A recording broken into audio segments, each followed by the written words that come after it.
Flagella and सीलिया हम पढ़ने जा रहे हैं, ठीक है।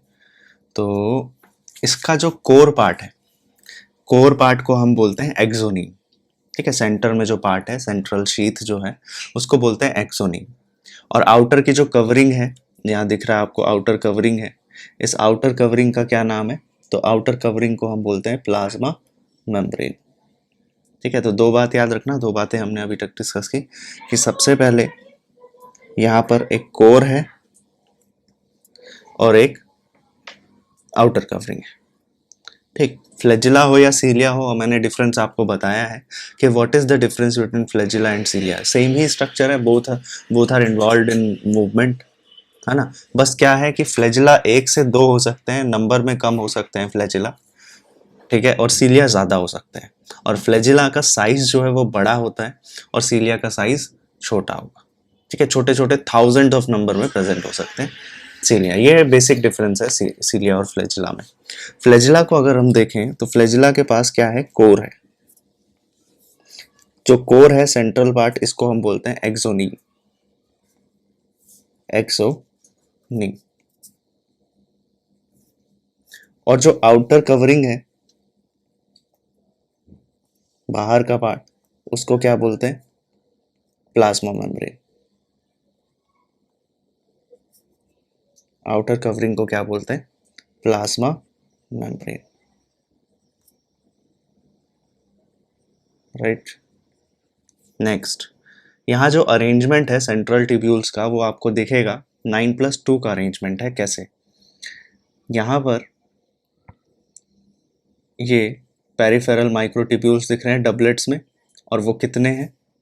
तो यहाँ आपको दिख रहे हैं ये 9 है। 1 2 3 4 5 6 7 8 9, 9 है। और कितने के पैटर्न में? डबलेट्स में है, ठीक है। तो आपको ये जो दिख रहा है, ये 9+2 का अरेंजमेंट दिख रहा है, ठीक।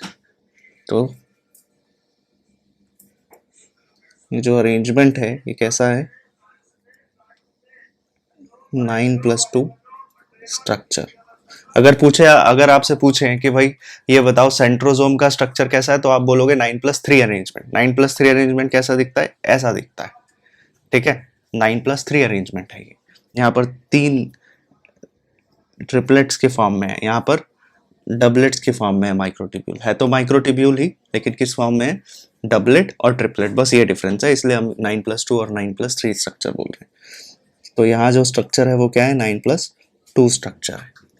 और क्या प्रेजेंट है यहाँ पर? 9+2 स्ट्रक्चर के फॉर्म में माइक्रोट्यूब्यूल्स, ठीक है। और सेंट्रल ट्यूब्यूल भी प्रेजेंट है, दो क्या है? सेंट्रल ट्यूब्यूल भी सेंटर में प्रेजेंट है। तो central tubules are present. Next, इसी को थोड़ा सा ब्रॉड एक्सप्लेन करते हैं, ठीक है, 9+2 स्ट्रक्चर को। तो इसी में 9+2 स्ट्रक्चर में, जैसा मैंने बताया, ये जो 9 है ये क्या है? तो हेयर 9 पेरिफेरल, 9 क्या है? Peripheral doublet rings can be seen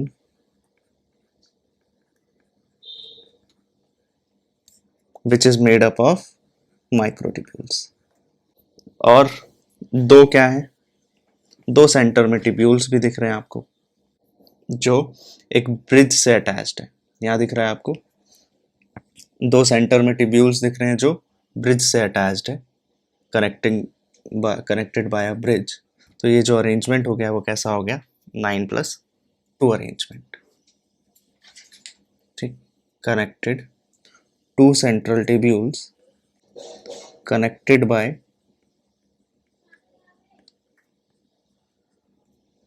bridges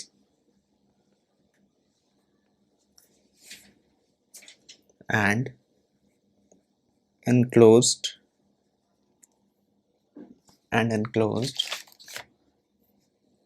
in central sheath।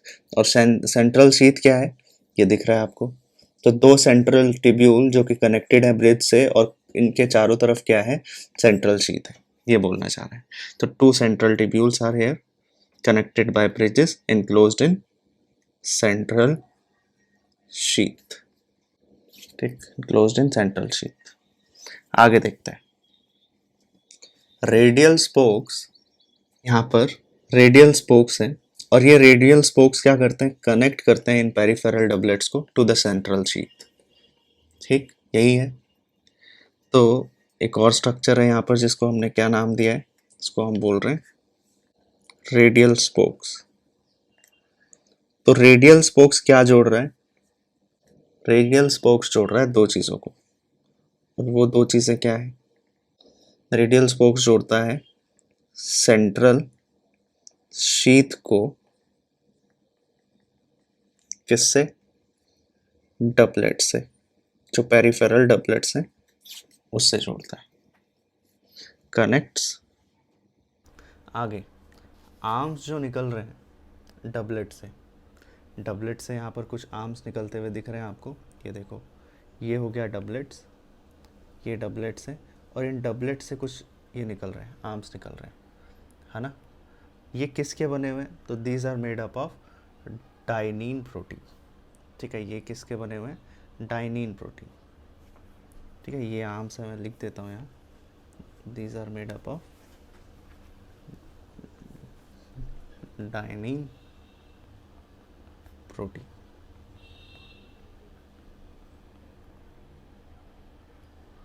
Dynein protein,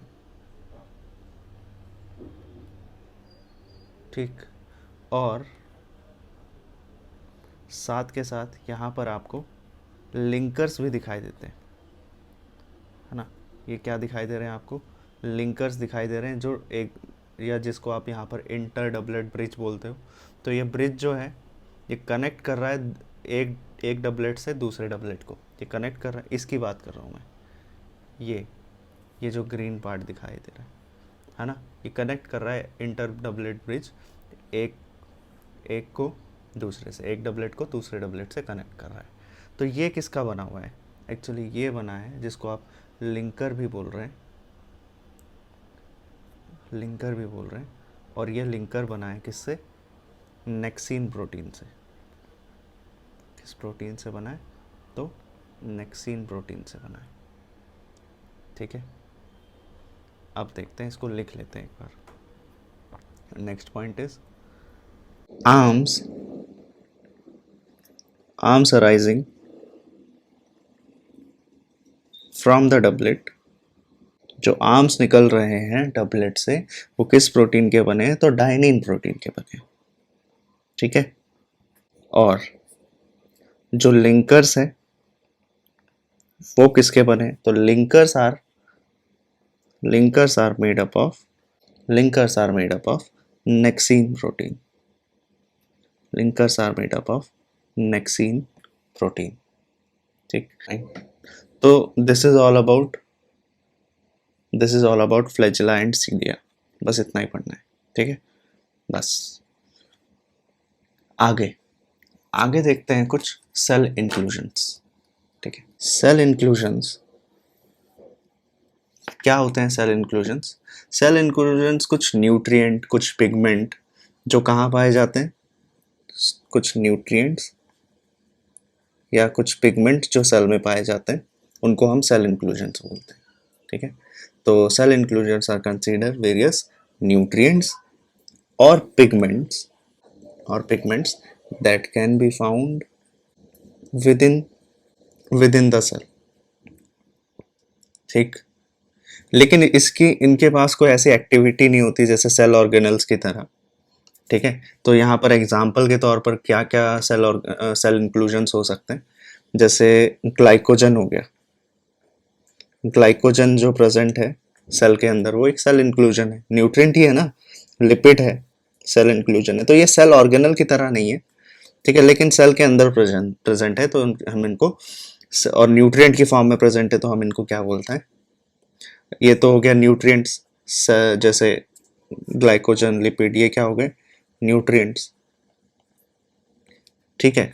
ऐसे ही कुछ पिगमेंट्स भी होते हैं, जैसे सेल के पास मेलानिन, राइट, लिपोफिक्सिन, ठीक, तो ये क्या हो गए पिगमेंट्स, इनको आप बोलते हो सेल इंक्लूजन्स। तो ये क्या हो सकते हैं, they can be nutrient, they can be pigments that is found within the cell. Nutrients हो सकते हैं, पिगमेंट्स हो सकते हैं। न्यूट्रिएंट के एग्जांपल ग्लाइकोजन लिपिड, पिगमेंट के एग्जांपल मेलानिन फिशन, लिपोफिशन। ठीक है, अब सुनो, इनका कोई भी एक्टिविटी ध्यान रखना, इनकी एक्टिविटी सेल ऑर्गेनल की तरह तो है नहीं। ठीक है, तो यहाँ पर और भी सेल इंक्लूजन्स हैं जो नीट एग्जाम में आपसे पूछता है, और वो क्या है, उससे पूछेगा कैल्शियम ऑक्सलेट क्रिस्टल के बारे में। ठीक है, तो कैल्शियम ऑक्सलेट क्रिस्टल्स भी सेल इंक्लूजन्स में इंक्लूड करते हो। ठीक, कैल्शियम ऑक्सलेट क्रिस्टल्स, इनको हम क्या बोलते हैं, रैफिड्स। क्या बोल देते हैं इनको, रैफिड्स बोल देते हैं। जैसे, और वीट और राइस में प्रोटीन प्रेजेंट होते हैं, एल्यूरॉन प्रोटीन्स, एल्यूरॉन की लेयर प्रेजेंट होती है उनके पास, है ना। जब हम ये मोनोहाइब्रिड या मोनोकॉट सीड्स पढ़ेंगे तब देखेंगे कि एल्यूरॉन की लेयर प्रेजेंट होती है वीट और राइस के पास। Aleurone proteins can be seen in wheat and rice. These are also example of cell inclusions. ठीक, तो ये याद रखना इंपॉर्टेंट है। एल्यूरॉन प्रोटीन इंपॉर्टेंट है, रेफिड्स इंपॉर्टेंट है।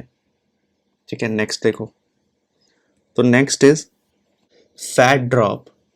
फैट की ड्रॉप देखने को मिलती है किसमें, कैस्टर में। ठीक है, फैट ड्रॉप कहाँ देखने को मिलती है, इन बहुत जगह फैट ड्रॉप देखने को मिलेगा, सब सेल इंक्लूजन ही है।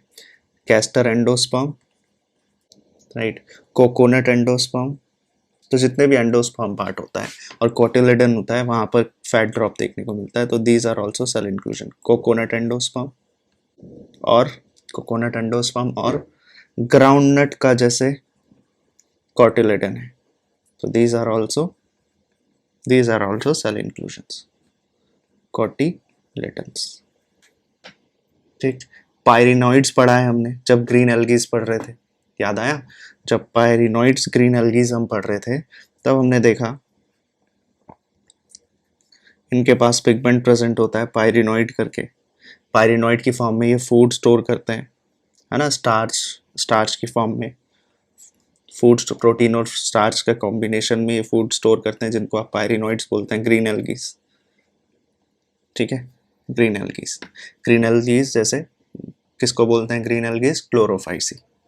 ठीक है, तो याद रखना यहाँ क्लोरोफाइसी, ये सारे नाम इंपॉर्टेंट है। कैस्टर एंडोस्पर्म में, कोकोनट एंडोस्पर्म में और ग्राउंडनट कोटिलेडन्स में क्या पाया जाएगा, फैट का जो ड्रॉप पाया जा रहा है वो क्या है, वो सेल इंक्लूजन्स है। क्या क्या सेल इंक्लूजन्स पढ़ लिए हमने, न्यूट्रिएंट और पिगमेंट्स होते हैं बेसिकली ये जो सेल के अंदर पाए जाते हैं, लेकिन इनका सेल के ऑब्वियसली न्यूट्रिएंट और पिगमेंट से तो इनको सेल ऑर्गेनल तो नहीं बोल सकते ना, तो ये क्या है, ये सब सेल इंक्लूजन्स बोल दिया, that are very useful for cell. जैसे ग्लाइकोजन लिपिड न्यूट्रिएंट्स हो गए, मेलानिन लिपोफिशन, ये क्या हो गए, पिगमेंट्स हो गए। और भी हैं कंपोनेंट जैसे कि कैल्शियम ऑक्सलेट क्रिस्टल जिनको रैफिड्स बोल रहे हैं, एल्यूरॉन प्रोटीन जो व्हीट और राइस में प्रेजेंट होता है, फैट ड्रॉप जो castor endosperm, coconut endosperm, groundnut cotyledons में पाया जा रहा है, पायरिनॉइड्स जो ग्रीन एल्गीज में देखने को मिल रहा है। तो नेक्स्ट ऑर्गेनल, अब हम ऑर्गेनल की बात कर रहे हैं। तो next organelle that we are going to discuss is very important, nucleus.